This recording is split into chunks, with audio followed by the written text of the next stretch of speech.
One, two, one, two, three. Welcome to the Sneaking Into the Movies podcast. I'm Max Nathan. And I'm Norman Davis. This week, we're talking about the highly anticipated new film, The Brutalist. We're finally talking The Brutalist. Finally, after all these years, all this waiting, this behemoth of a movie. The Great so much American about. Epic. Great American Epic. Very long movie. 3 Max, hours and 35 minutes. what did you think about this behemoth of a movie, The Brutalist? So, I saw this movie twice. I saw this today, and I saw it on Wednesday. Saw it both times in IMAX. The first time was like a big special screening. I got a cool poster. Norman, I think you got that same poster. It's a pretty cool poster. It's kind of like... Pretty sick poster. Yep. I'm actually covering up my Red One poster I got. Oh, nice. Yeah, that's a good excuse to do that. So I'll put it back up next Christmas. yeah. You got to put up for the holidays. Mm-hmm. Yeah.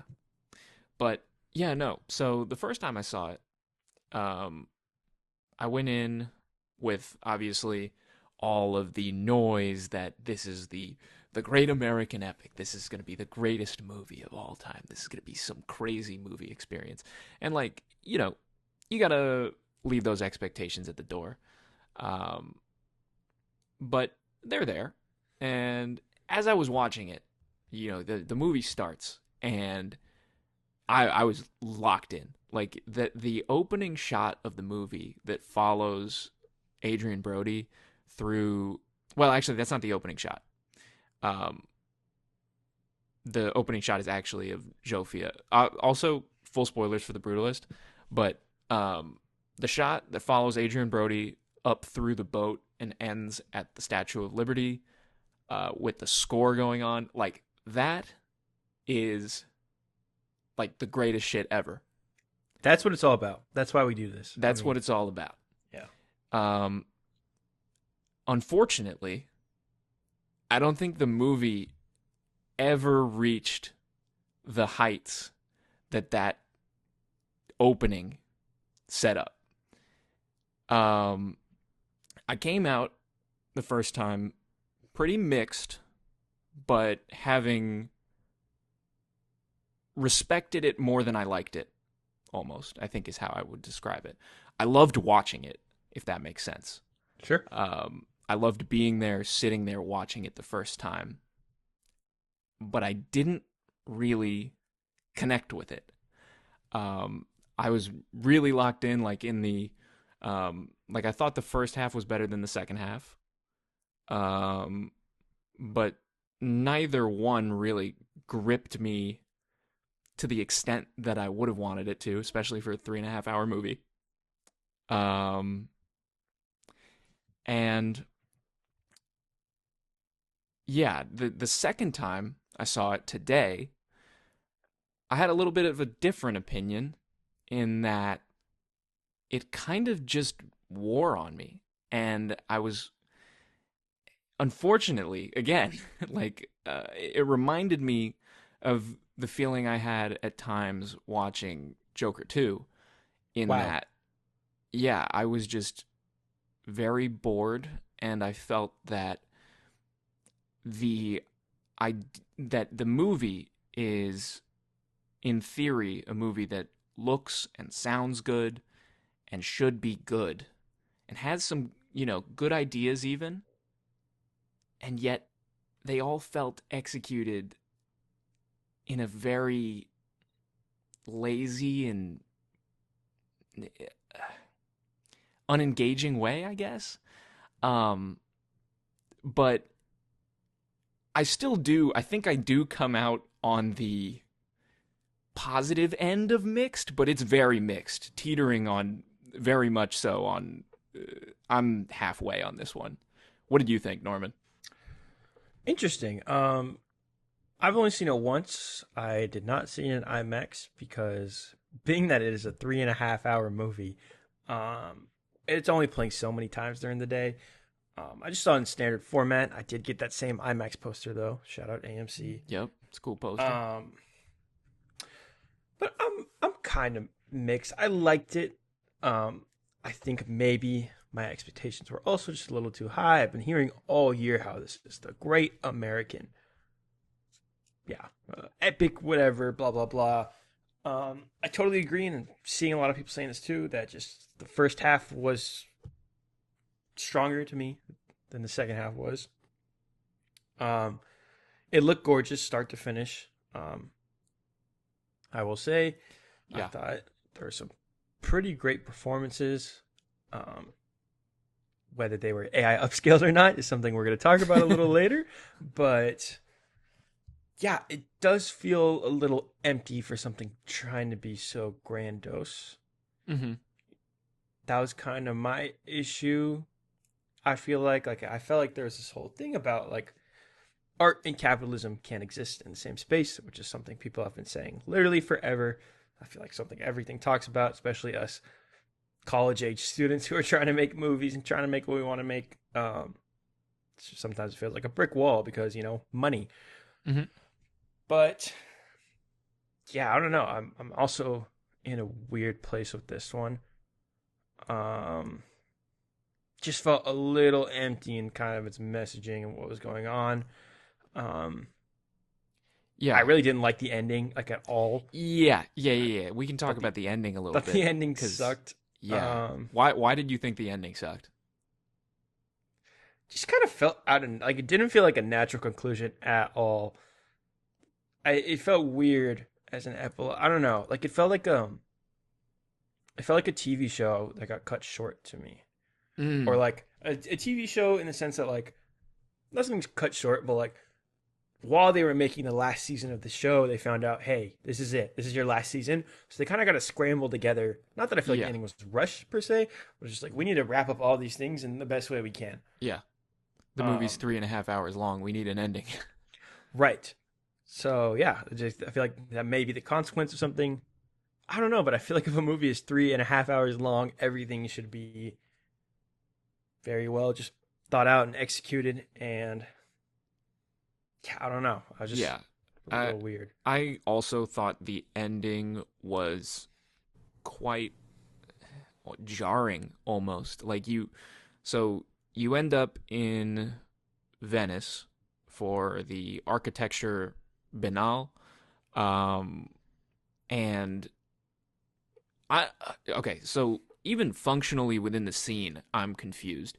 Like, who is the woman on stage? Is that Jofia or is that To my because in understanding, that was Jofia. okay, so who's the woman in the crowd that is played by the actress that played Jofia for the rest of the movie? I think that was supposed to be Jofia's daughter. Because Okay, there's this whole thing about. okay, so like I, I'm why like I get like tight budget, maybe that was a creative choice you made to get around not hiring another actor.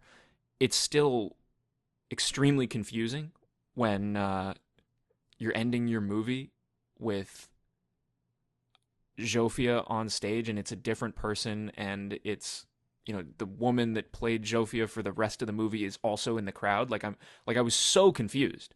um it's not like a huge deal. That's like not what broke the movie for me, obviously, but like it's just like a small little thing that's a microcosm of what I thought, what my larger issues with the movie were. I think in that like a lot of this just felt like, I don't know, like it sucks to say, but like unmotivated and pretentious, like with a Yeah, lot of it. that's Um, unmotivated is like exactly how I feel. And you just said Joker 2, which was ugh. But now that you say that out loud, like I kind of see the comparisons that you're making there. I don't know, like the ending doesn't really feel earned. No, even before the epilogue, just they just decided to move to Israel, which like yeah, Israel's kind of talked about throughout the entire movie. Like there's a whole scene where they're playing this audio of when the United Nations kind of like formally was like, "Hey, Israel's a thing now. Get over yep, it." Um, those are weird. Obviously, yeah, we said spoilers here, right? yes, Um, there's something that happens with Guy Pearce's character and Laszlo, the main character, Yeah. where, and this is another, this is We'll talk where about the it. joke. Yeah. Oh yeah, I forgot about that. Yeah, So actually, yeah. I have the same issue I had in this movie with Joker 2, involving a very sensitive topic. Which, do you want to talk about now, or we can wait a little bit? Let's. I still want to get talk about the ending a little bit more before we get into Sure. that specifically. But I didn't even think. Like when I made the Joker 2 comparison, I didn't even think of that specific aspect. But yeah, that's definitely there. Yeah, no, with the ending, you're kind of left with the understanding that the building that Laszlo built for Van Buren is, they made it a place for Christian congregation. Obviously, like that was what he was forced, or not forced. It was kind of forced upon him to make. And it's actually a replica of the concentration camps that him and his wife were in. And I think that, you know, unpacking that, I think it's kind of like about, generally speaking, the movie comes around to being about the things that you're willing to sacrifice within any negotiated agreement. Like, he's making something that is almost like on a surface level, he has no emotional or personal connection to, like a place for Christian congregation. He's Jewish, and he's not from Pennsylvania, the place where the people are going to congregate there. Right. So it's and also Van Buren's name is going to go on the building. It's not Laszlo's building. It's like the Van Buren Center. And he was willing to go along with that and Laszlo was willing to go along and make that building. And he was like desperately trying to create that building because he had his own personal, like, underlying emotional connection with, Right. making that the replica of the concentration camps. And that was like a monument. And he says it earlier in the movie that he wants his buildings to be a political stimulus. And yeah, I think that it's kind of like that building represents the push and pull of the relationship between, like, I guess in the context of what Brady Corbet is bringing to it, I guess, like, producers and directors, or just like financiers and artists, Yeah. in a more general sense. But yeah, the the idea is there. Like, I think that's interesting, and I think the twist of the actual meaning behind the building is really cool in, like, on a surface level, but the way it's communicated in the film is just not that engaging to me. I just never connected with it. I don't know, like, how did you feel about that aspect specifically? No, I agree. I think I don't know. I mean, I saw this movie a couple hours ago. I was definitely Yeah. more positive coming out of the theater, but even saw this in Austin on my drive home. I was just kind of thinking about it, like, maybe like everything didn't totally click for me. But yeah, I just feel like every idea brought up just feels like a little half baked. Mm-hmm. Not even like in a left for interpretation way, but just like, what are you trying to tell me? Mm-hmm. Like, what is the story you're trying to tell me? What's going on? I don't know. Yeah, and then you end with Jofia saying, despite what the authors may tell you, it is the destination, not the journey. And then you have the credits song come in with one for them and one for me, Yeah. which is bold. I remember the first time I saw that, I just chuckled because, like,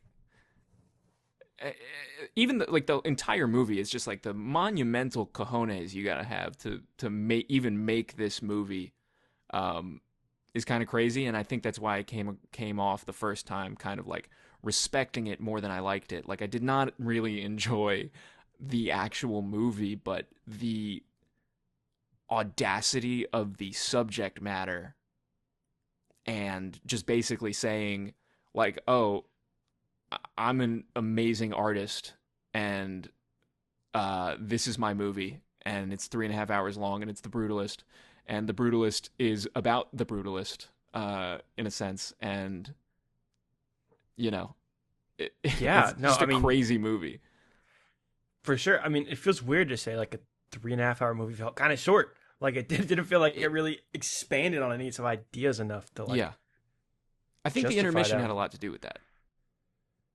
Yeah, that's fair. 'Cause yeah, the movie definitely that intermission was very cleverly placed.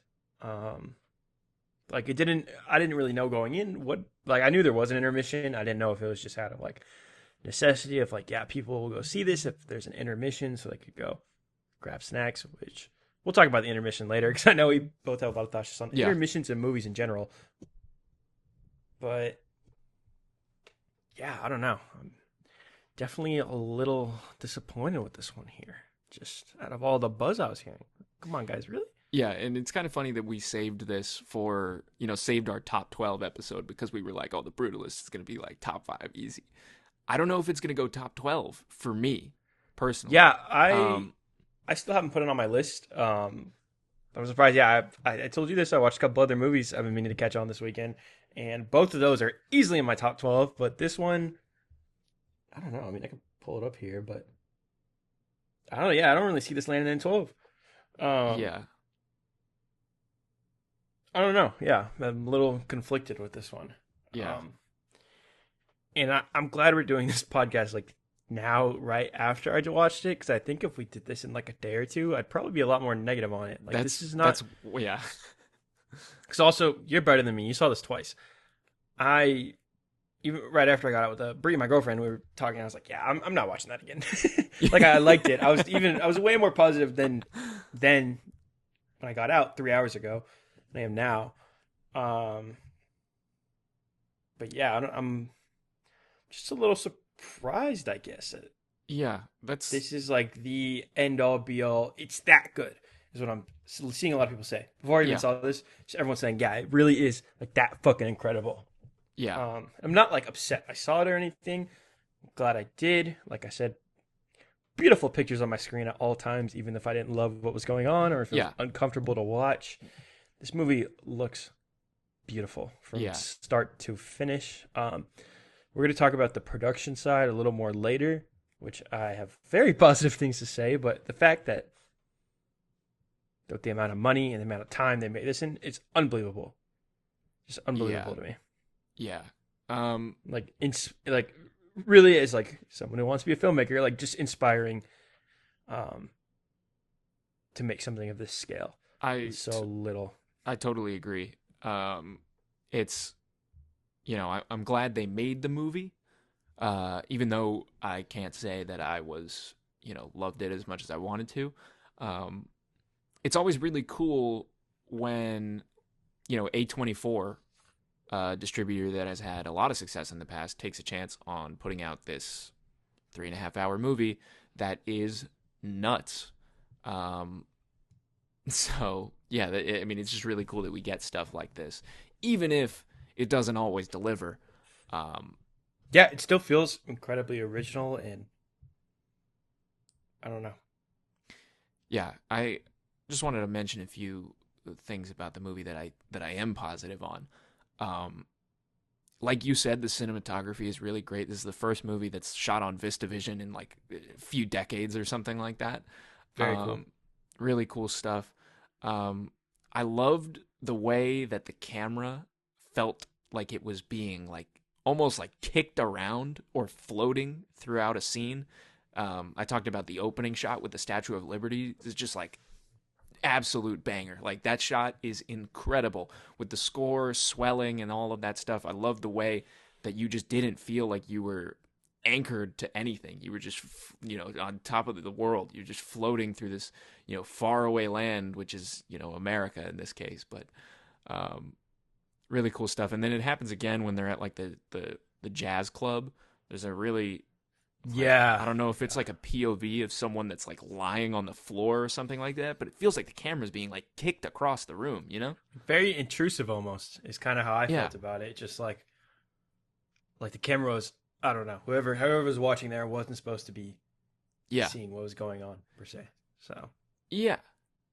And that's kind how of, yeah, I think there's something to that in that, maybe we're not supposed to see this side of the character in some way. He's not, um, you know, it's kind of lazy to call him like a tortured artist or whatever, but like, he's not a perfect guy. He has his vices and his addictions. I think this movie also has a lot to say about addiction and addiction being in the DNA of America itself, and like the story of America. Like he has, does it um, have a lot to say though, or are you that's just kind of putting it together in your head? You know, yeah, that's kind of my issue with everything in this movie. But yeah, the addiction side, kind of like obviously, I understand why he was addicted to very hard drugs. Obviously, very hard life. yeah, Um, yeah.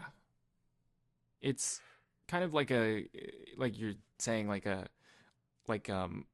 coping mechanism for his trauma. Like he's escaping the Holocaust, and he later on he has to work with this person that fucking sucks, um and he's trying to create this piece of art that is his life essentially, and he is not getting his way at any step of the process, and it's almost like the story of his life is being tainted in front of his very eyes almost. um and I do think, like you said, you know I am kind of, I think, trying to get more out of it than I think is actually there, maybe with I think they draw the parallel of like the addiction, his addictions to heroin, and with his addiction to his work. Um, there's a cool, when it's actually like it all sort of like the addiction, I don't know, thread kind of like comes to a really big, poignant moment when he goes out, like he goes to the jazz club, he's doing heroin all night, and then he goes to watch porn, and then he leaves the theater, and you have some voiceover talking about addiction and how much it kills or whatever, and like as far as a delivery of information, like that's not very subtle. A lot of this movie is not very subtle. um and there's a specific moment later on that's just like the peak of that. But yeah, you know you're being told the information through a voiceover about addiction, and then right as he is just kind of coming off of this bender, he sees the driver for the Van Buren saying like, "Oh, I have to take you to the Van Burens," just kind of like you know showing how he's just constantly going, whether it's women, drugs, work. He is just, and that's the story of kind of, you know, America, I guess. I think that's what the movie is trying to convey. Um, yeah, but yeah, there's not that much there, but it's like that. It's kind of a cool idea. It's just like you didn't. Yeah, I needed a little more, especially in 3.5 hours. yeah. I think kind of sums it up. It just, I don't know. Like, I don't want to say it feels like Oscar baity. I hate Ooh, saying things are Oscar baity. It just yeah. feels like it wants to be an American epic, but it's not trying to really be its own thing. Like, I Mm-hmm. feel like it's still trying to teeter totter on like the rules of making something like this, and like very similar like ideas and themes and stories that I feel like I've seen 100 times in Mm-hmm. better movies. Um, I don't know. Like it wasn't this like just like very like radically different kind of look or perspective, something like this that I was hoping it would be. Yeah. That I was led on to believe from the trailers and just all the buzz everywhere. Obviously, everyone's talking about this movie, um, in our film spaces, I should say. But Yeah. And yeah, that's the thing that I worry about is you know, this movie is so inaccessible, from the runtime to the subject matter to um, just mostly those two things. But the movie itself, even like the gratuitous nature of some of the sex scenes and things like that. Um, it's to the point where it's like, this is a film that is almost exclusively for enthusiasts, and it doesn't really have that much for an enthusiast like myself to really latch onto, in my opinion. And I worry that when you sort of make a movie this, I hate it when people level the criticism of, oh, it was too self-indulgent at a movie. I think most of the time that's not warranted, but this movie is almost openly self-indulgent. Like the one of the main themes of the movie is basically like, let artists cook. And if it feels like you're not the criticism of the art isn't very welcome here. I don't know. Yeah. I don't know if you feel that way, but No, it's that's kind of a thing that I'm bringing to it. That's not really a thing that's like, necessarily in the text, but I don't know. It's kind of a tough one, and I worry about, like, casuals coming into this and being like, well, this is why I don't see movies. You know what I mean? yeah, I know. Very interesting because I recommended this to my mom after I saw it, Mhm. and after like an hour, I was like, should I have recommended this to my mom? Yeah. Because I don't know. Because yeah, it has like the makings of a movie like this, but it just doesn't feel like it's all really there, and it does like really feel like it's trying to appeal to too many people and too many things to where it doesn't really appeal to. It's clearly it's appealing to people. I don't think it appeals to anybody except for Brady Corbet is what I worry about. I just, like, it just feels so like, uh, in the movie, like, Laszlo, is making this monument to his own personal life, and I think in in a way, this is Brady Corbet's monument to his own personal life and career to this point. I think I can sort of discern that based on what he said and what the movie Yeah, is. definitely. And it feels like he didn't want to leave anything out. And I think that's to the movie's detriment, for me personally. Yeah, I don't know. It still feels like so much was left out. I don't know. That's just kind of like, it feels like a 3.5 hour movie that should have been 30 minutes longer. Which, like, I'm glad it wasn't. Yeah. Don't get me wrong, but I don't know. Like, I had such this weird feeling of like, it is really this big grandiose thing, but it still feels kind of half baked in a lot of places. And I don't know. Like, I'm just like almost confused with how I feel about this movie. Like, I definitely say I liked it more than not. Um, it's better than a lot of movies I saw this year, but Better than Craven the Hunter. let's not go crazy. I'm just kidding. It was better than Craven the Hunter. Um, Oh, speaking of Craven the Hunter, Alessandro Nivola is in this movie, yeah, the yeah, Rhino, yeah. and he's doing basically the same voice that he did in the Craven movie. I That was in the back of my mind while watching I this didn't even movie. think about that. Yeah, I was just kind of like, oh, Craven, Craven, Craven. yeah. I feel like I'm seeing a lot of Craven actors everywhere. Maybe it's just 'cause Aaron Taylor Johnson's in like every movie coming out for some reason Yeah. right now. But yeah, I don't know. Obviously, we can kind of start talking about the performances. Thought they were all great. It's probably the highlight of the movie for me. I don't know Yeah. how you felt. Yeah. I want Guy Pearce to be in more movies. Yeah, I haven't really seen like him Guy since like Pearce. Iron Man 3. Literally since Iron Man 3. And Yeah. I don't know why. I know there was this article that came out. I don't know if you saw this, but like some Warner Brothers executive was just like, Guy Pearce doesn't have it. So he's just like never in Yeah. another like Christopher Nolan. It was just weird. Yeah. But he's great. He and obviously Adrian Brody, they're both fantastic in this movie. So is Felicity Jones. I think Joe Alwyn's pretty good. Raphael Cassidy. Everyone's good, but yeah, like Guy Pearce, I was just like, he's that guy. Like he's Yeah. just cool as like he's a good actor. Yeah. I like So when I'm he glad. said, yeah, I find our conversations intellectually stimulating. Yeah. He was just glued to the screen when he was on. Um, Once we take our break in a minute here, I'm gonna look because this movie originally had a completely different cast. I don't know if you knew about this, I do not. but like I know Jesse Plemons is supposed to be in it. Hmm. At one point, I'm guessing he was supposed to play a Harry. Yeah. There are a couple more. I'm gonna look that up and I'll get back after the break here. Okay. But yeah, I really did like the performances. Obviously Adrian Brody. This isn't his first time escaping the Holocaust. Yep. But he's really good in this.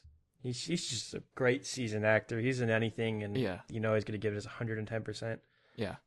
Um, Love seeing him in movies.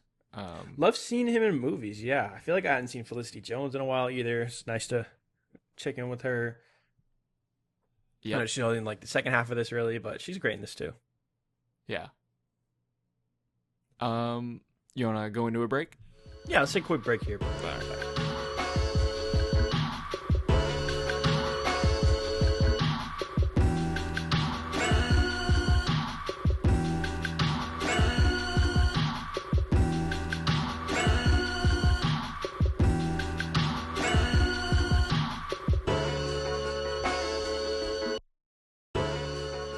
All right, we're back.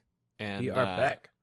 this movie originally looked very different. Norman just looked that up. Norman, what was the cast for The Brutalist originally going to look like? Yeah, like I mentioned, this film was originally announced in 2020 with a much different cast. These original cast members included Sebastian Stan, Joel Edgerton, Marion Cotillard, Cotillard, sure, Mark Rylance, and Vanessa Kirby. It's unknown who everyone would have played. We can make our guesses here. What is assumed is that Adrian Brody and Felicity Jones took over the respective roles from Edgerton and Cotillard, and that Mark Rylance was initially cast in Guy Pearce's role of Harrison Lee Van Buren. Urine. Would have been a very different movie. Would have been a very different movie, yeah. Who do you think Sebastian Stan was supposed to play here? My first guess would have been the Adrian Brody part, but it could have been a new character or a character that's not in the movie that we have now. Yeah, because it sounds like Joel Edgerton was tapped in to play Laszlo. So I'm Yeah. curious. Maybe Joe Alwyn's character? I feel like It's possible. possible. What? Maybe George. I don't know. Maybe George. I think Vanessa Kirby was probably going to be playing Stacey Martin's character, Maggie, the daughter of Harrison. Yep. Just makes sense. But yeah, I'll say I'm happy with the cast we got. I think I've kind of mentioned this. I've never been a huge Mark Rylance guy in the nicest way I could possibly say that without just sounding like a crazy hater for no reason. I can't really see him in that role. I can't see him taking myself. Can't see myself taking him seriously. And this particular role, I kind of get it. I see the vision, just not the vision I'd go with. Yeah, I think Adrian Brody, not only because he's played a Holocaust survivor before, but he just kind of fits the mold for something like this. Joel Edgerton is awesome. I think he probably would have killed it here too. Shout out Master Gardener. That movie came out a couple of years ago to Did you little see to that? no buzz. I saw it in theaters. Yeah, Damn. I And it was good. I thought it was great. I'm a big Schrader head. I've loved his output the last couple of years. I've yet to see Oh Canada because it's impossible to watch you can't for some see that reason. anywhere. Can't see that anywhere. They'd kill you if you saw that movie. But he's great. He's a lead role in that. He's awesome in that movie. Yeah. So I don't know. Very interesting. Do you prefer who we got, or do you think you prefer this kind of Elseworlds cast we got here? I think I like the one we got. Yeah. The other one, I don't know. uh, there's some things that I don't know. I don't know how they would have worked out, and Yeah. I like what we got as far as the Imagine cast how goes. crazy if Sebastian Stan was in this, because he already had Yeah, one hell of a year. I mentioned this to you. I finally watched Different Man 2 days ago. Not to get sidetracked. What a fucking movie! If you're listening, and you haven't seen it, go watch that movie. It was so good.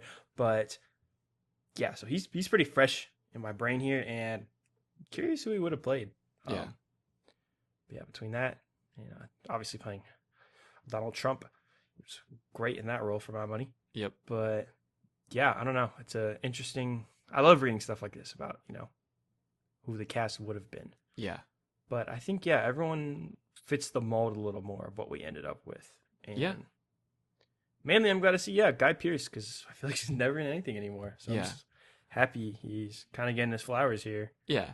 Speaking of Guy Pearce, there's some very controversial events towards the end of the film, specifically regarding the end of that character and something that happens right before it. You were talking about the fact that something very similar happens in Joker 2. Do you want to get into that? Yeah, I don't have too much to say about this, but um, there's a rape scene in this movie. I guess I'll just go straight into that. Where Guy Pearce's character Harrison rapes Laszlo, and how does this tie into Joker 2, you may ask concerningly. Joker 2 also had a rape scene that kind of felt out of nowhere and kind of felt like it wasn't. I don't know. I think when you tackle something that serious, you have to be 110% on top of it in the movie. It's got to do something It's got to functionally. do something really big. Not that I'd say this was shock value. I think it's like the most disgusting form of shock value you can get at. It's a very obviously I don't need to tell you this. It's an incredibly serious thing to happen to someone. But it just did not feel like it really had to be here. It's tied up a little weird. Yeah. Um, I think that, you put a scene like that in a movie to say something functionally, like I said. And I think that I think this is a problem with a lot of other parts of the movie as well, is that what it is sort of getting at has already been conveyed through their relationship for the, you know, 3 previous hours. yeah, He's basically, exerting his dominance over Laszlo in a physical way in this instance, saying he's, things like, you're just like the tramps in the, station, and yeah. you're like a lady of the night. And then the song goes like, that's what you are. And it's just like,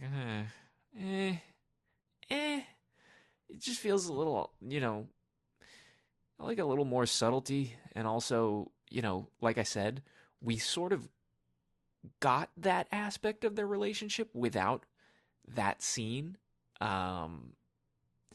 And, you know, this movie is too long. I feel like we haven't said that yet, but like, it's kind of like one of the things that's hard to critique about the movie, because a lot of the movie is about letting, the artist cook. And like, he got on stage at the Golden Globes saying the director has final cut, basically meaning, if I want to make my movie 3.5 hours long, if the story is 3.5 hours long, it should be so.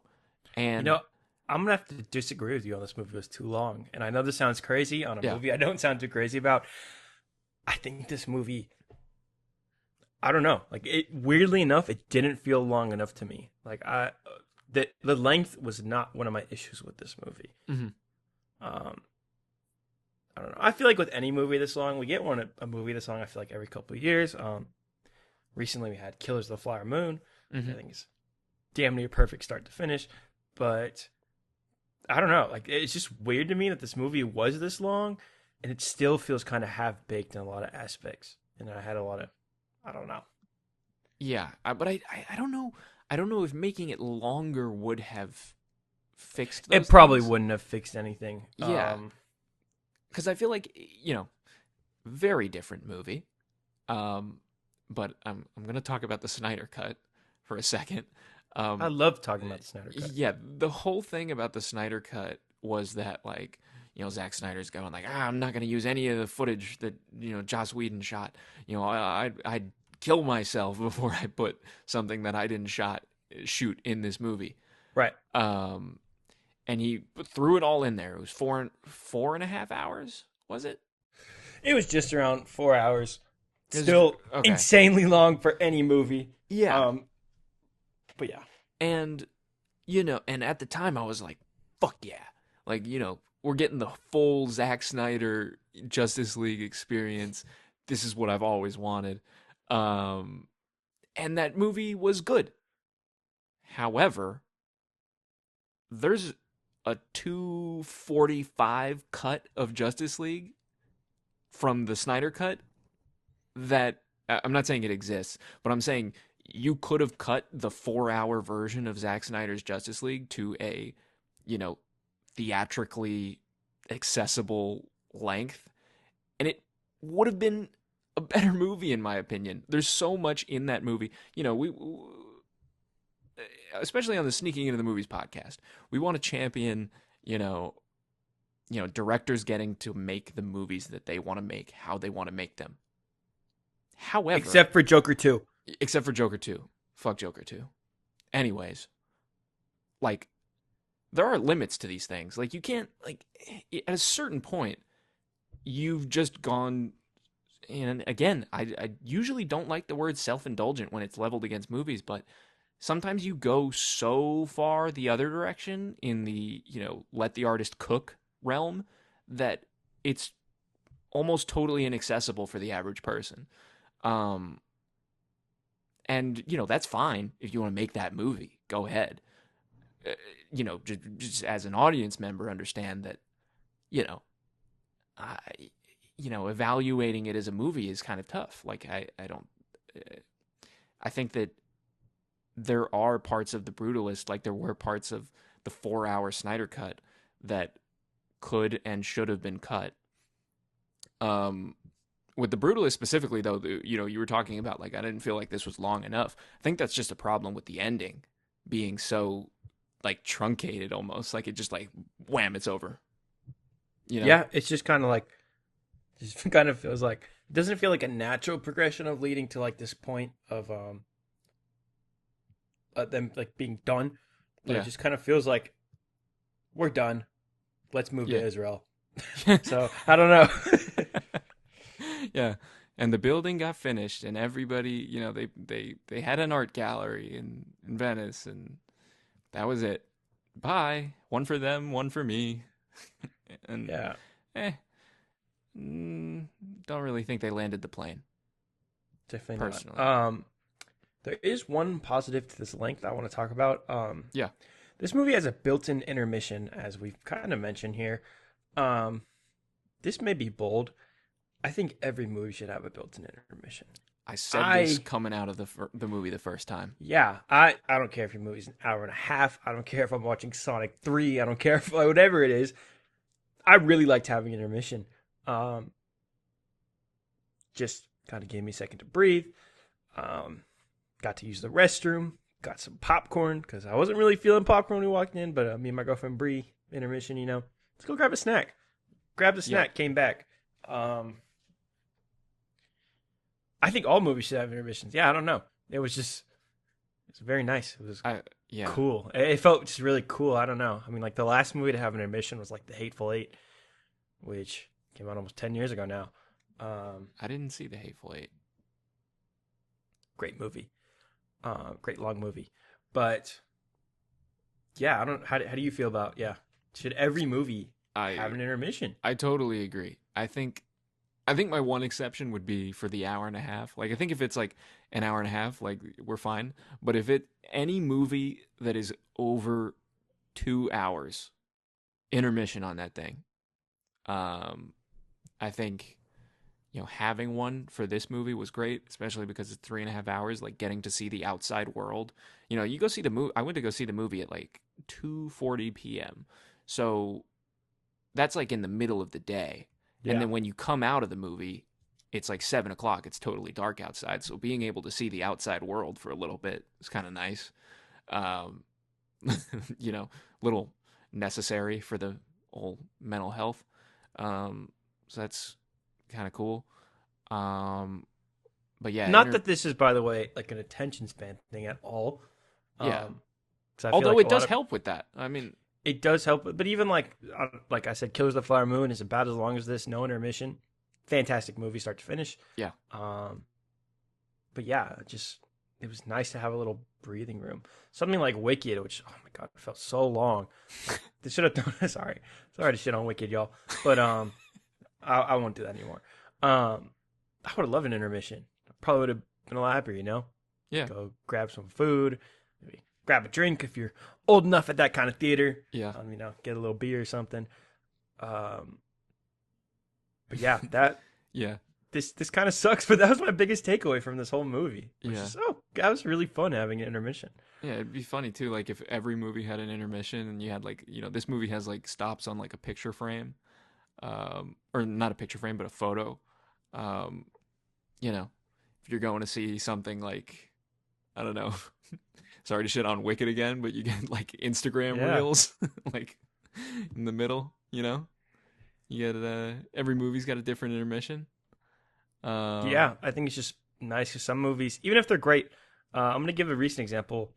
Sorry to brag to you, Max, but I saw Nickel Boys, and it was fantastic. Spoilers, I will be talking about that in my top 12, but I would have loved an intermission because the movie's about 2 hours and 20 minutes. It felt longer, not in a bad way. I don't think a movie feeling too long is necessarily a bad thing. Sometimes it is, but I would have loved an intermission, just like a little. Just let me like a little breather. Yeah, not to get too personal, but I can't always sit for 3 hours without going to the restroom, and I hate it because I'm like, oh, especially when it's the first time I see a movie.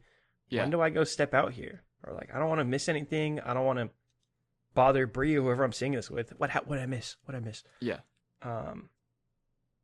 Yeah, very, very cool decision to put an intermission in here because if this didn't have an intermission, I don't know how much more positive we would have been on this. I don't know about you, but I think that really helped me with this movie, having an intermission. Just this like little 15-minute grace period. I think it's kind of like a commercial break. Yeah. Like you hate to see commercial breaks when you're watching something on TV, but yeah, you go grab more chips, you go to the bathroom, look at whatever, I don't know, check your phone. Yeah. Just figure your shit out. Yeah, just get back to it. Give me a little breather. I love being immersed. It didn't take away from the immersion. I was worried when I heard that this movie had an intermission that it would be like jarring, like watching half of this movie, taking a 15-minute break, and then going back in. But I didn't have that issue at all. Yeah, I loved it. And I was thinking, retroactively, like, it would have been cool if there was an intermission in the 3-hour-long Avengers Endgame, like coming out halfway through, right before they time travel or something like that, and going like, oh, we're going in a pretty cool direction, talking about it, like outside the theater. Yeah, it could have been cool. Especially with like a Marvel movie, like a movie like that. That's just not to shit on Marvel movies. We love them here, Sneaking in the Movies, unfortunately. But like, those movies are just built on hype and like getting excited. So like something like that, like a long superhero movie, like maybe right before the third act or an Endgame, obviously right before they time travel, or even right after they time travel. They get back, you hear like, where's Natasha or where's Black Widow, or whatever. Then you cut to intermission. Oh, and then they come back and they're all crying by the lake. Everybody's sad. Yeah. Why don't you throw your magic hammer? Whatever. Yeah. But yeah, very cool creative choice here because this seemed like it was a creative choice and not like a mandate thing. Obviously, it's built into the movie. Maybe if I just sat there for 15 minutes and didn't go take a breather, I wouldn't have liked the intermission, but it was nice. Yeah. Getting back to the Guy Pearce situation. Sure. Sorry, yeah, totally got off topic there. I've just been That was my favorite part of the movie, the intermission, which it just sounds It was awful. it was pretty cool. I mean, It the was it was just intermission, it was just cool. It was nice. It's like, oh my god, every movie needs this. yeah, Every like greatest movie ever, worst movie ever. Give me an intermission. yeah, yeah. I But yes, back to couldn't, the couldn't agree more. yeah, But back to the very serious subject matter we were talking about. yeah, with Guy Pearce, you have that scene where Van Buren rapes Laszlo, and then you have later in the movie, Felicity Jones goes back to his estate and accuses him of being an evil rapist, and it's very like awful and horrific when like Joe Alwyn like drags her across the floor, and it's like Oh very my brutal. god, I was waiting But for someone to punch him in the face. yeah, it's like very, very awful, but like the shot of her like going across the floor and like her yelling at him was just like kind of funny to me the second time.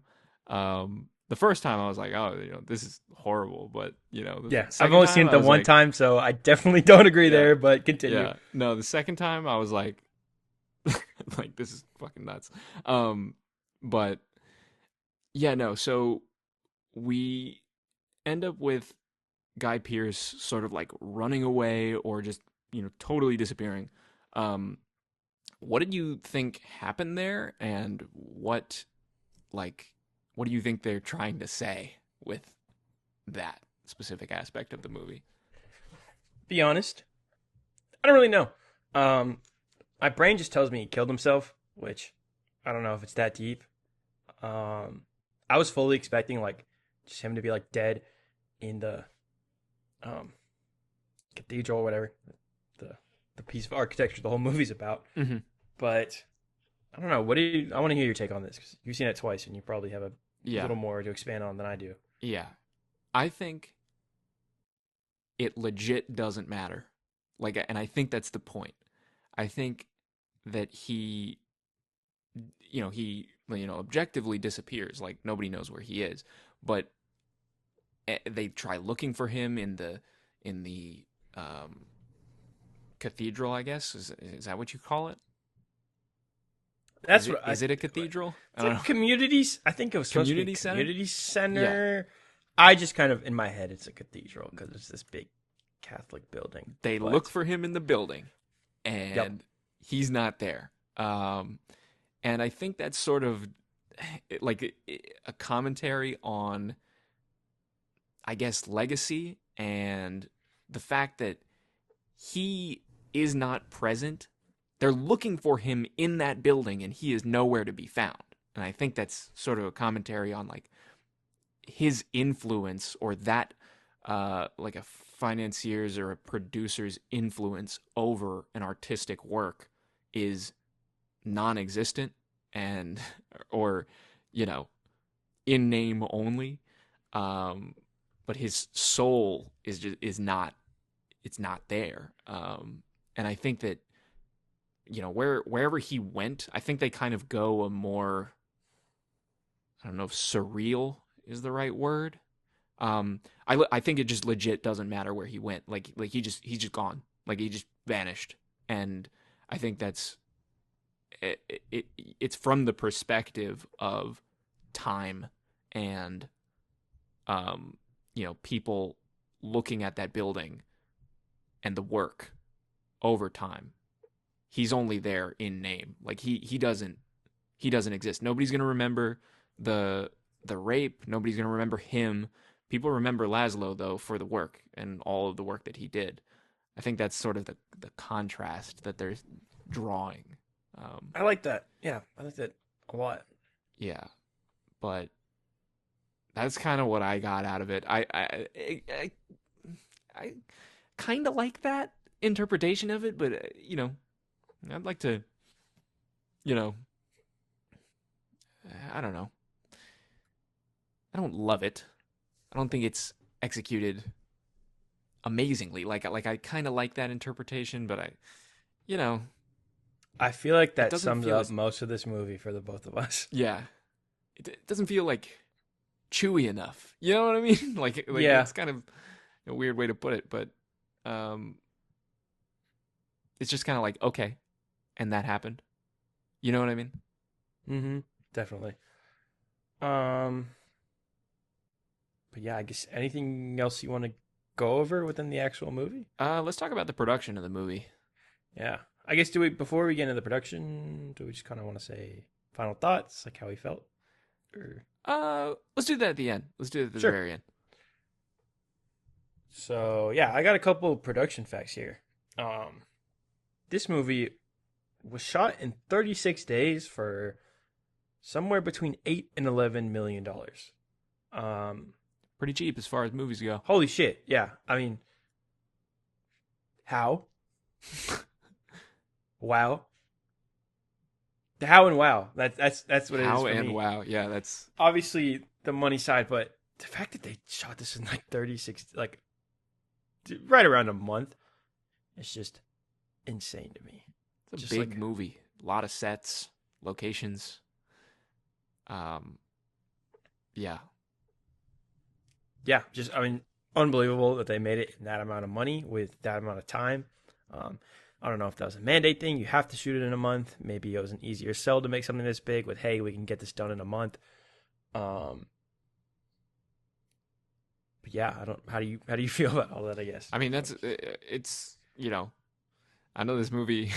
uh, I think did Brady produce it himself? Like, is that He was one of the producers. Yeah.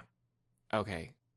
Yeah, that kind of makes sense. Um, yeah, it's testament to great producing work, uh, and you know, being able to make a movie that's cheap means you did a really good job of doing things in a timely manner, and they did. And, it's 36 days, not a long time. Yeah, Um, and it's just crazy because I know in a couple of weeks here we'll be seeing the new Captain America, which cost $350 million to make, and it sounds like they shot it 4 times over yeah, like a they year. shot it for 5 years, Yeah, and and it's gonna be dog shit. yeah, I mean, I know we're being pretty hard on the brutalist here, but um, Uh, man, it's just crazy. tough That's like stuff. just very, I don't know, young filmmakers, very inspiring, I guess. That even on this level, like this guy's getting it done. Just like this, I don't know. Yeah, and that's why I This, and I can't. hate to say this, Yeah. but I like if cooler story about the movie than the story in the movie.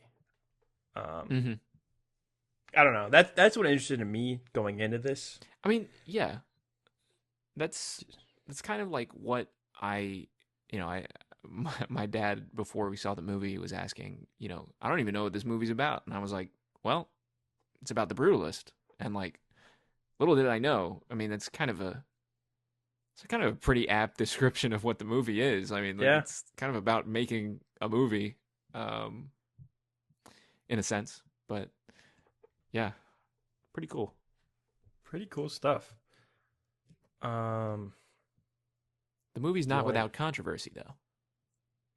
No. Some recent controversy has came up. Um, sounding more and more likely, but like with anything with this stuff, take a little bit of a grain of salt here. Um, I assume we're talking about the AI elephant in the room. Yes, the editor of the movie, David or David Youngso, I'm butchering that name, but that's his name. The editor of the movie. Um, he was interviewed about the movie recently, and he divulged on some things that I don't think a lot of people knew about the Brutalist, including its use of AI. Um, Boo!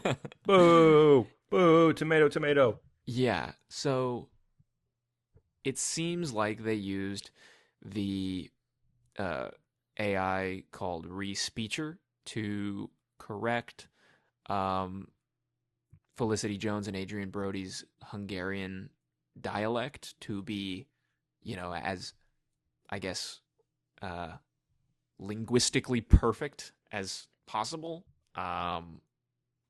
And I don't know, like it's a tricky situation. It's not like as egregious as like totally recreating Ian Holm and Alien Romulus.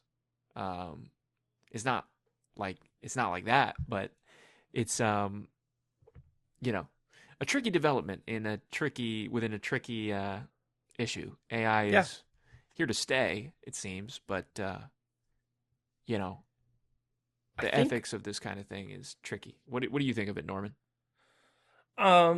it's pretty lame. Like you just said, it's not as egregious as something like Alien Romulus. There's another use of AI we'll get into after, which I think is much more egregious. But I think the question is like, obviously, this is a huge awards movie this year. Adrian Brody, who, like we both said, is great in this movie, has already won the Golden Globe. I don't know if he's the front runner for the Oscar. I haven't really been keeping up on award season that much, but seems like he's the likely candidate. Um, that's when I'm like, okay, maybe I want to hear what it sounds like without this AI filter, but Mm-hmm. it just kind of feels like, I don't know, like if he wins the Oscar, it just feels a little bit phony. Phony is a mean word to use, but I don't know. I thought of that You know, too. you know what I'm saying though. Yeah, like if he wins the Oscar for best performance, if his performance is being like digitally altered, AI wise, not in the sense of like motion capture or something, because God forbid we nominate someone for motion capture, but I don't know. Leaves a little bad taste in my mouth, I guess. Yeah, Not that I really care about the awards or they're that important. Obviously, they're important, I guess. But award shows are pretty fucking stupid, and they've been for a while. But I don't know. It's just why? I yeah. don't know. I It's kind of can't the imagine either of these great actors, Adrian Brody or Felicity Jones, who have Adrian Brody obviously has won an Oscar before. Felicity Jones has been nominated. Just great actors in their craft. Um, like, did it really add that much? I yeah. can't imagine their accents were that bad. I know they like met with linguistic coaches before making this movie, anyways. So I don't know. I'm curious. We don't know enough to get our pitchforks ready. So Mm-hmm. I don't know. I I think it's a tough situation because I think that um, movies are very much of a time and of a place that they are, you know, created in. Sure. And I also think that it is a very human exercise to make a film. And humans are not perfect. Um, so it's kind of, you know, interesting or fun when you go look back at, you know, Star Wars and there's a stormtrooper in the background that didn't think they were on camera doing something really weird and funny. Um, there's certain things that get left in a movie that happen over the course of a shoot that, may not be intended to be there, but it's part of the legend of making that movie. Not that making every movie is like a legendary act or whatever, but it becomes part of the, mythos of that movie, the imperfections of it all. And I feel like if you're attempting to make everything so sanitized and you're trying to life and cinema is inherently imperfect, and when you try to you know force an AI upon uh, the speech of an actor. Not that Adrian Brody and Felicity Jones were forced to do this. This article says that they were fully on board with the process, but um, I don't know. It just kind of seems like not what I'm coming to movies for. It's not what I love about movies. Um, I think another thing that bugs me so much with AI being used in this film at all is, to a lesser extent, the same as Alien Romulus. Alien Romulus was a big, big, big part of the marketing. Was, look at all this practical stuff. We're going back to the 70s and 80s, baby. Like doing all this practical stuff, making real face huggers and xenomorphs. And then there's just this fucking PS3 character just like walking around in the middle of the movie, and it just totally takes you out. That movie sucks for a lot of other different reasons, but this movie, The Brutalist, was like, it's shot on 35 millimeter. We're using VistaVision for the first time since God knows how long. We're doing all this old fashioned stuff. Let's just sprinkle a little AI in there. Like, what? Why? Yeah. I don't know. Like you're trying to give this old feel, but yeah, like you said, it has to have these perfect accents or whatever. Just I don't know. It bugs me a lot. It's also Um, maybe you didn't have the time for the actors to learn that language, but at that point, just have them speak English. It may not be authentic or your artistic vision, but uh, when you no make one a cares if they speak English for the whole thing. yeah, when you make a movie, these constraints are there for not for a reason, but they're there and they're part of They're part of making a the movie. yeah, part of the process. Um, and I think bypassing that with artificial intelligence and things like that kind of feels like, you know, it just feels a little inauthentic. I just, don't, this doesn't seem egregious. There's another use of it in the movie that is kind of trash. Um, but this specific use of it, it doesn't really, you know, I'm not, getting the pitchforks, like you said, over this, really. But it just feels a little inauthentic, and I don't really like that. So, Yeah, I know we're running out of time here, so I'm going to get into the second aspect, which I feel like we can get our pitchforks ready for this one. Um, Towards the end, obviously, there's a big art gallery which shows sketches of buildings. Apparently, they had AI generated buildings or AI generated sketches of buildings. Then an actual artist then just went and kind of copied and actually sketched it. What? You couldn't find one yeah. architect to just kind of draw buildings from the vibe. Or Clearly, even, you had to work with architects to make a movie like this. or even images that exist or are in the public domain or something. There's got to be something you could have used, and it all feels for a movie that's about architecture. I don't really feel like we saw that much of the actual crafting and architecture, if you will. Um, but yeah, it makes the film feel a little bit phony. Um, and that's, an issue sort of permeating throughout the rest of the movie, but it really comes to a head when you see that they used Gen AI to create the buildings at the end. It's kind of like, Yeah. what the fuck? Why? Very frustrating. Just frustrating. Unfortunate note to end on. I feel like AI though, not cool. Stop, filmmakers. Stop. Please stop. Especially something like this. We are like, I don't know, and it gives me this fear. I know we're running out of time here. That We'll AI, we'll come back. We'll come back for yeah, just we'll a come little back. bit. I have this like worry that I don't know. I feel like with AI, everyone assumes like Avengers Doomsday, everyone's gonna be AI. Like that just makes sense. But now, like seeing these smaller movies use AI for these little things, that's what worries me. Yeah. Because obviously, on a movie like this, there are big budget constraints. This isn't Captain America 4 with an $800 million budget or whatever, to where they can just do whatever they want, however they want to, because they have unlimited money. Um, but yeah, I don't know. It's just frustrating. Yeah.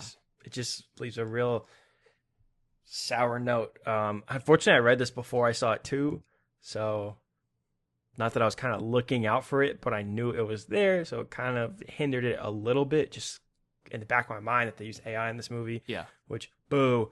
I don't know. It's just frustrating. I read this after I saw it, but yeah, it still sucks. It still sucks, yeah. So I don't know. Yeah. I just wanted to mention a few things that other things about the movie real quick before we get into the movie's Oscar chances. I loved the score. I Yeah. thought there's one shot that I really, really love. It's kind of like I said earlier, like I felt like a big theme of the movie was like, what are we willing to sacrifice within the agreements that we negotiate with other people in our relationships.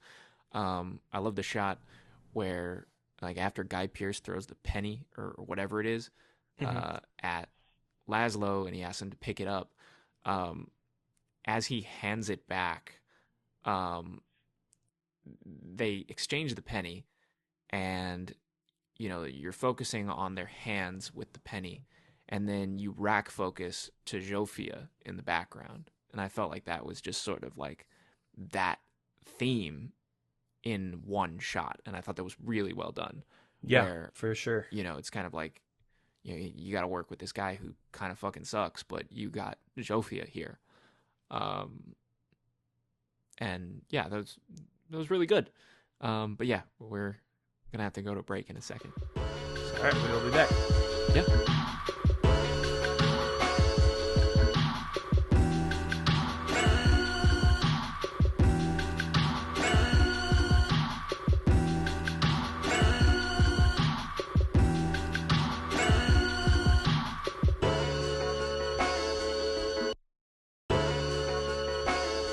And we're back.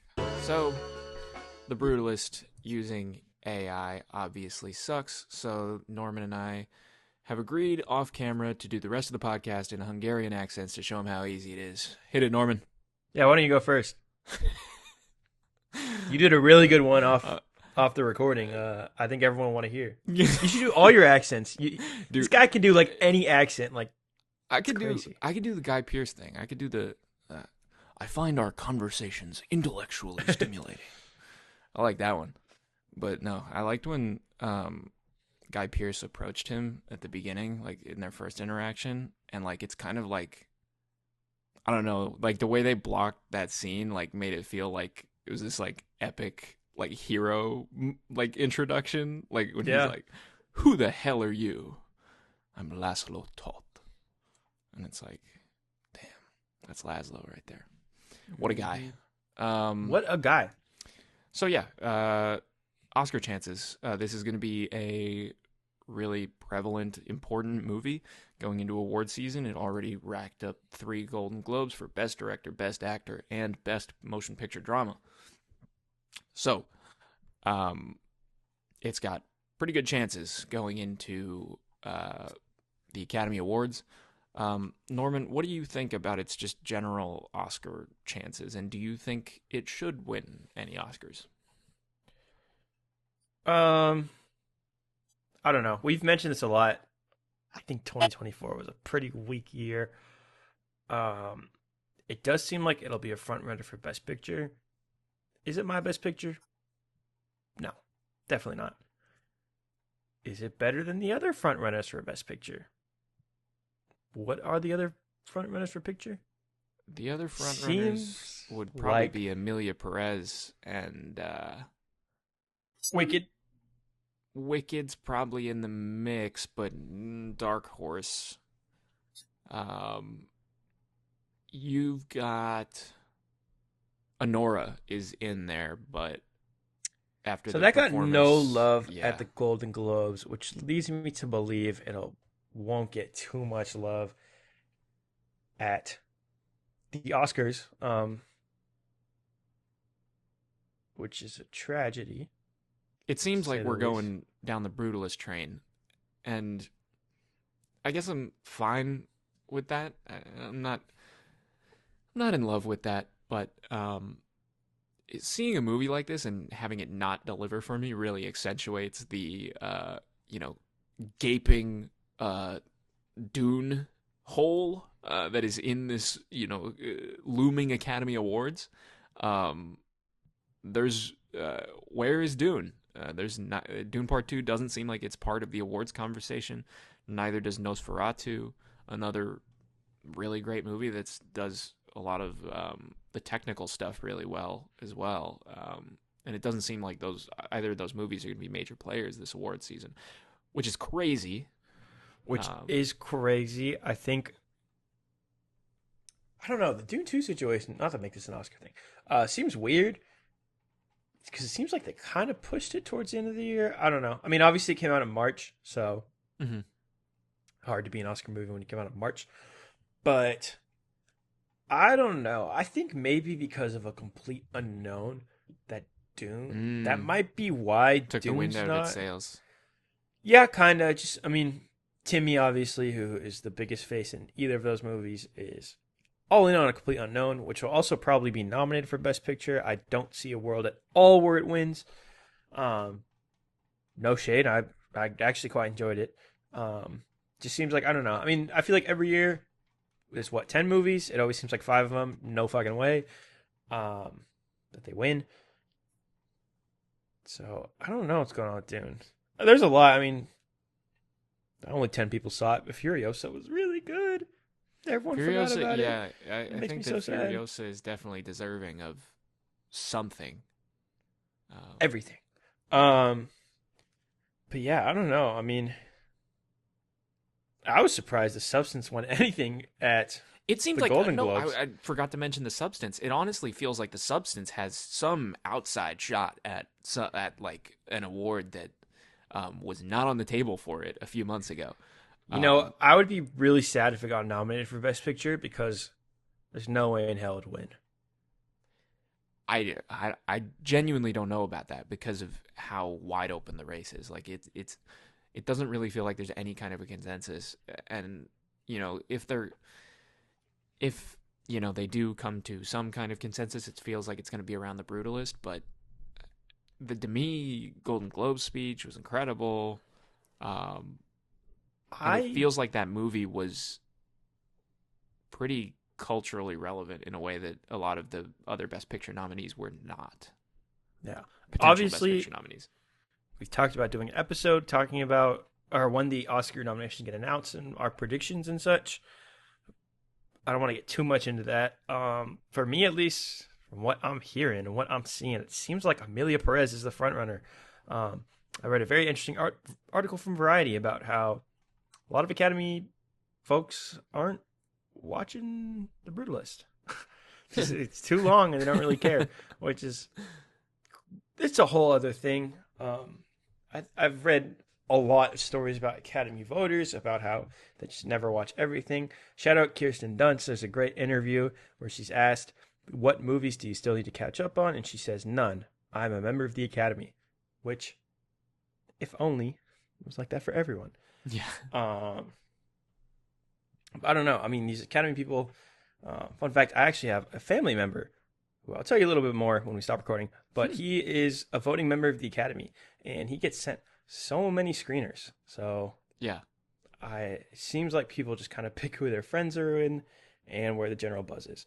But I think if not Amelia Perez, this seems like it'll win Best Picture. I think Adrian Brody is a lock for Best Actor.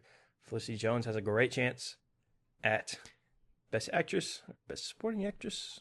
Probably supporting, right? Probably supporting. Best, She's not a lead. Yeah, Best Cinematography seems. Yeah, Probably. I would be cool with that. What do you think was a I don't shot know. of the movie?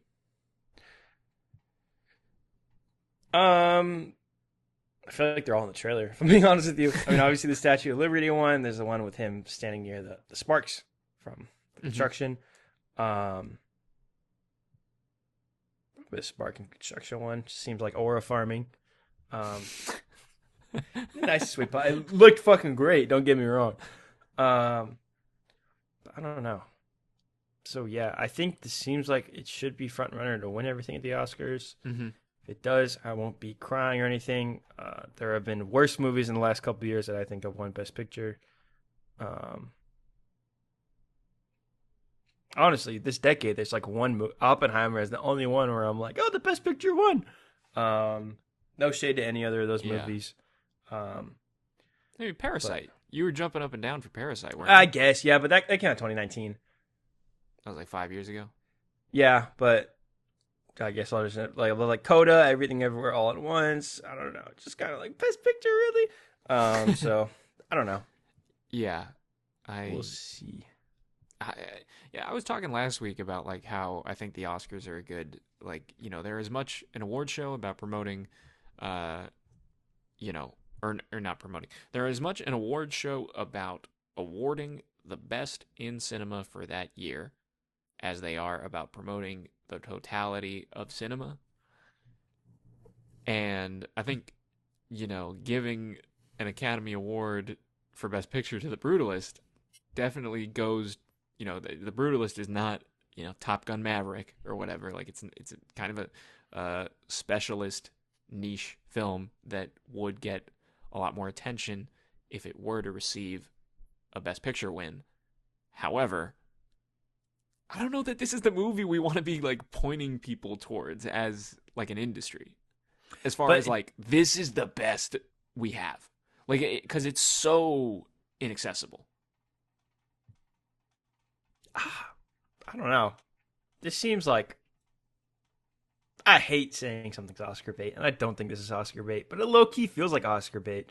I don't know. A little Like bit. it just feels like for the general person to see something like this, people who just don't grab onto movies as much as we do, and like liking this a lot more than we do.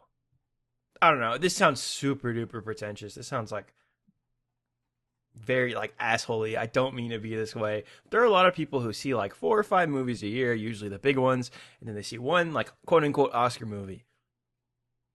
And Yeah. it just kind of seems like this is kind of like that. I don't know. Maybe not. Maybe I'm being a dick. Yeah, I mean there's a don't know. lot of people that really like this movie, clearly. Yeah, So Clearly, yeah. I mean, you know, it didn't really work for me. I don't know. It sounds like you liked it a little more than me, but also like I'm on the more positive side than negative, but ask me again in a week and we'll see. okay. Yeah. Because yeah, I still this movie's still very fresh in my mind. I got out of it like less than 5 hours ago. It takes a lot for me to really not like a movie coming out of it. A lot of movies I end up not liking. I sit with them for a couple days. I'm like, eh. So I don't know. But I guess do we want to just do our final thoughts then? Yeah. So yeah, Brutalist. It was good. It was all right. It was solid. I don't feel like I wasted my time. It looked beautiful. I'm glad I saw it in theaters. I don't think it's one I'm going to go back to. I'm very interested to see where it lands the rest of this award season. How it stands with the test of time. Yeah, I don't know. I thought it was fine. I guess. Yeah, I think if you are an enthusiast, you don't need my recommendation. You've probably already seen it. But if you're a casual who's just looking to go see, you know, a movie on Saturday, I don't know if I would recommend this. Given the length and given the fact that it's kind of mean, but it's pretty, you know, self-indulgent, I guess. Like Yeah. like I said, I don't really like that criticism, but it feels appropriate here. If I'm gonna let one of those off, it's gonna be on the Brutalist, unfortunately. But yeah, I would go see something like Sing Sing instead. It seems more accessible for a casual audience, and it was really good. Saw that this week, but yeah, that's kind of been the Brutalist. Didn't go how we thought it was gonna go. Not at all. Yeah, we kind of scheduled, I feel like, this month around the Brutalist for our podcast because yeah, we didn't want to get into our favorites of the year because I think we were both pretty set in stone that this would be one of our favorites. But yeah, I mean, if you're gonna go see it, go in with an open mind. Seems like people are liking it more than we do, so there's a good chance you'll probably like it more than we do. I hate to nag on movies like this specifically. I'm always okay with nagging on something like Alien or Wicked that I don't really like because those are big studio movies, like purely made to make money. Mm-hmm. Obviously, there's talented people who want to make the best product or the best film that they can. And I hate to come out of something like The Brutalist like this because Yeah. I don't know. I do really think the great really, really shines through on the things I didn't love about this. But I don't see this being some masterful work I take with me for the rest of my life. Yeah, I think that you know, I saw it for the second time today.